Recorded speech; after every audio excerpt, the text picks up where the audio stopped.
उत्तर प्रदेश के कुशीनगर जिले में कथित ऑनर किलिंग की घटना से सनसनी फैल गई। सेवरहटी थाना क्षेत्र के पिपराघाट एहतमाली गांव में एक ही परिवार की दो सगी बहनों के शव घर के अंदर मिले। मृतकों की पहचान 20 वर्षीय लाली और 18 वर्षीय शीला के रूप में हुई है। पुलिस की प्रारंभिक जांच में प्रेम संबंधों को लेकर पारिवारिक विवाद की बात सामने आई है। आरोप है कि पिता ने अपने दो बेटों के साथ मिलकर दोनों बेटियों की लाठी डंडों से पीटकर हत्या कर दी। घटना की सूचना पर पुलिस और वरिष्ठ अधिकारी मौके पर पहुंचे। दोनों शवों को पोस्टमार्टम के लिए भेज दिया गया है। पुलिस ने दो भाइयों को हिरासत में लिया है, जबकि आरोपी पिता की तलाश जारी है।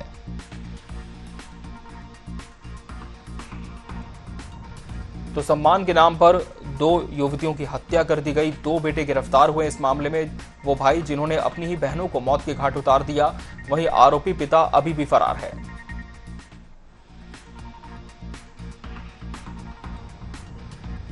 और सीधा रुक कर लेंगे हमारे सहयोगी जितेंद्र कुमार का, जो कि इस खबर पर हमारे साथ लाइव जुड़ चुके हैं। जितेंद्र, बहुत ही बड़ा मामला है ऑनर किलिंग का, और हम कह सकते हैं कि आज की सदी में भी इस तरह की घटनाएं हो रही है, अपने आप में हृदय विदारक है।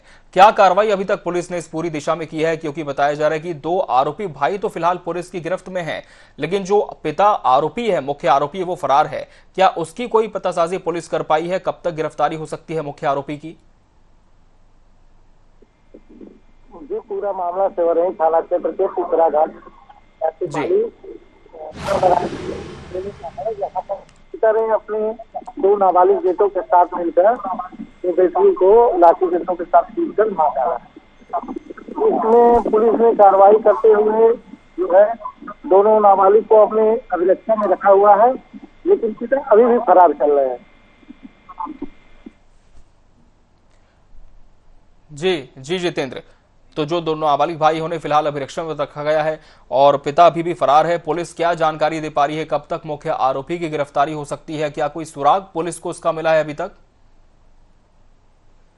पुलिस पहलुओं पर जांच कर रही है। घायल फरार पिता को तलाश जारी है और अभी तक कोई सूचना नहीं मिली है। जी जितेंद्र, आपसे ये भी समझना चाहेंगे कि इस पूरे मामले की मुख्य पृष्ठभूमि क्या रही है? कब से परिवार के बीच प्रेम संबंधों को लेकर जो दो बहनों का था, किसी से ये पूरा विवाद चला आ रहा था? और क्या इसके पहले भी कोई छुटपुट घटनाएं हुई थी? क्या जो मृतकाएं उनके साथ क्या मारपीट को भी अंजाम दिया गया था? और कोई लापरवाही इस मामले में देखने को मिली है प्रबंधन की तरफ से, प्रशासन की तरफ से, कि जब इतना ज्यादा विवाद बढ़ गया, बात हत्या तक पहुंच गई और अभी भी पुलिस के हाथ मुख्य आरोपी तक नहीं पहुंच पाए हैं? जी बताना चाहूंगा कि जो युवतियां हैं जी, उनका गांव के ही दो जाति युवकों से प्रेम संबंध चल रहा था, जिससे पिता काफी नाराज चल रहे थे। जी, और पूर्व में भी 3-4 लड़कियां जो है उन युवकों के साथ घर छोड़कर जा चुकी थी। जी, पिता ने पुलिस में शिकायत की। इसके बाद पुलिस ने खोजबीन करके और युवतियों को जो है पिता को सुपुर्द किया।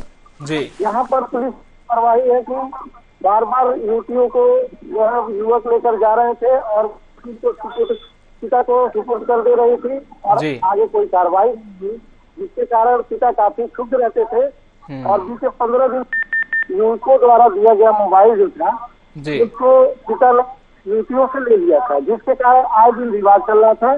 जी, यानी कि पहले से ही इस पूरे मामले में तनाव की स्थिति बनी हुई थी। जितेंद्र, अब इस पूरे मामले के खुलासे की बात करें तो कैसे पटाक्षेप हुआ कि दो भाई ही हैं जो नाबालिग अभी हैं, वो आरोपी हैं और पिता ने ही मौत के घाट उतारा है? क्या इनके परिवार में और भी सदस्य थे जब इस पूरी वारदात को अंजाम दिया गया? और क्या उन्हीं की शिकायत के आधार पर ये जो कानूनी प्रक्रिया है वो आगे बढ़ी?